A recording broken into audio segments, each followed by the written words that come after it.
খুব টেনশন, কিছু ভালো লাগে না, বুক ধরপড় করতেছে, খাওয়ার রুচি নাই, ঘুম আসে না, এই যে যত সমস্যা, কাউকে ডেকে কথা বলতে পারছি না, কিছু নেই। আলহামদুলিল্লাহ, আল্লাহর কাছে শুকরিয়া আদায় করে সাথে সাথে হচ্ছে বুক ভরে শ্বাস নিব, শ্বাস ছাড়তে থাকবো, বুক ভরে শ্বাস নিব, শ্বাস ছাড়তে থাকবো। বিলিভ মি, যখন এই কাজটা করবো শরীরের প্রত্যেকটা কোষ ঠিকভাবে অক্সিজেন পাবে।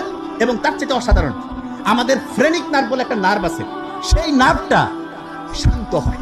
এবং নার্ভের একটা অসাধারণ বৈশিষ্ট্য, একটা নার্ভ যদি শান্ত হয়, সে তার পাশের টাকে, ওইটা তার পাশের টাকে, ওইটা তার পাশের টাকে, এরকম করে লক্ষ লক্ষ কোটি কোটি নার্ভ মুহূর্তের মধ্যে শান্ত হয়ে যাবে। বুক ধরপড় কমে গেল, খাওয়ার রুচি চলে আসলো, ভয় কেটে গেল, রাতের ঘুম ঠিক হইলো। আল্লাহর কাছে এসে বড় শুকরিয়া আর কি আছে?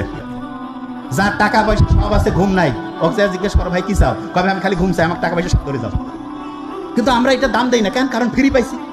আল্লাহ সবচেয়ে দামি জিনিসগুলো আমাদের ফ্রি দিয়ে দিয়েছে। জাস্ট কাজটা কি? কাজটা হচ্ছে ওইটাকে সাইন্টিফিক্যালি আমাদের ব্যবহার করতে হবে।